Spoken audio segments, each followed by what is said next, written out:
Bonjour à toutes et à tous et bienvenue dans cette nouvelle vidéo, comprendre la crise de l'énergie en moins de 5 minutes. Dans cette vidéo, nous allons bien entendu parler des prix de gros de l'énergie.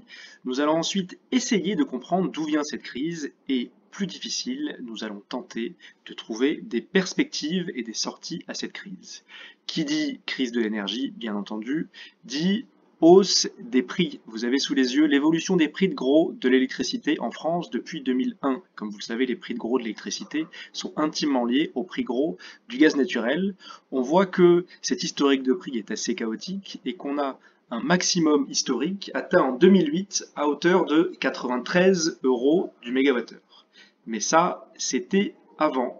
À la suite de cette crise, les prix de l'électricité fin 2021 ont dépassé les 400 € du mégawattheure. On voit que le record précédent de 93 € en 2008 paraît bien loin et bien petit par rapport à la crise que nous sommes en train de vivre. Cette crise, elle est mondiale, elle touche toutes les énergies, pétrole, gaz et électricité, et les anglo-saxons l'ont appelée l'énergie crunch. D'où vient cette crise? Eh bien, comme beaucoup de matières premières, cela vient d'un effet post-Covid. La reprise économique a relancé la consommation de gaz naturel et face à ça, l'offre, la production de gaz naturel a eu du mal à suivre. En particulier, les producteurs de gaz de schiste aux États-Unis ont eu du mal à relancer leur production. Vient se greffer sur ce problème de base une question de météo. On a manqué de vent en Europe et on a manqué d'eau en Amérique du Sud et on a été obligé d'utiliser davantage de gaz pour produire de l'électricité. Ensuite, il y a eu des problèmes côté offre, côté production, des problèmes logistiques et techniques qui ont eu lieu à la fois dans le golfe du Mexique, aux Pays-Bas et en Norvège.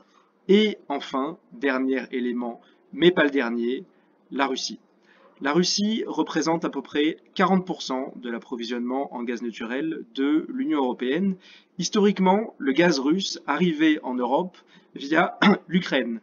Dès 2011, les Russes ont voulu se connecter directement avec l'Union européenne par la construction d'un pipeline qui s'appelle Nord Stream.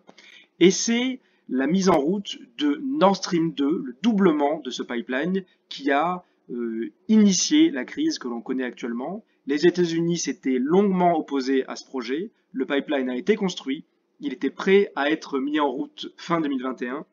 Et finalement, il n'a jamais été mis en route. Il faut se rappeler que les Ukrainiens disaient que le jour où Nord Stream 2 serait mis en service, les Russes n'auraient plus besoin du pipeline qui traverse l'Ukraine et à ce moment-là, l'Ukraine pourrait se retrouver à la merci d'une attaque des Russes. C'est malheureusement ce qui est arrivé. Alors, ce qu'il faut avoir en tête également, c'est que les Russes ont utilisé le gaz naturel comme une arme vis-à-vis de l'Union européenne.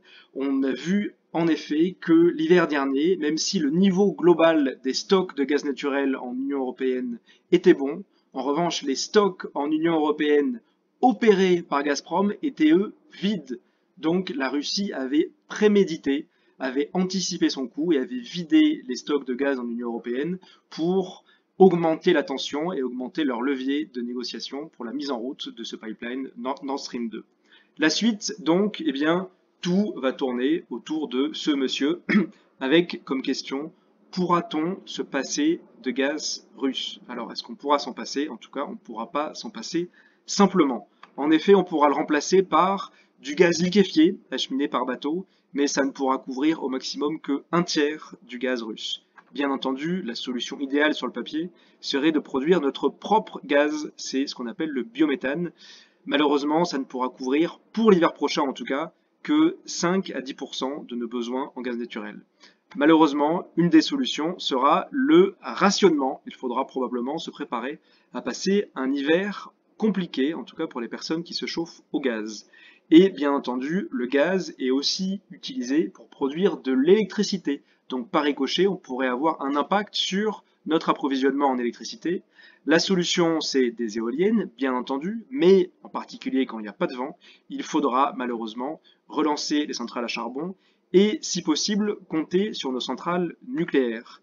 Et c'est là le dernier problème de la crise énergétique actuelle, c'est qu'en France, on n'a jamais aussi peu produit d'électricité d'origine nucléaire. Ce graphique montre la production nucléaire française depuis 2002 et on voit que en 2022 et 2023, on produit à peu près autant d'électricité nucléaire qu'en 1992. Donc manquer de gaz n'est pas une bonne chose actuellement. Voilà, c'est tout pour cette vidéo, malheureusement assez peu optimiste, mais rappelons-nous, le pire n'est jamais certain, nous verrons bien ce qui arrivera. Je vous souhaite une bonne journée.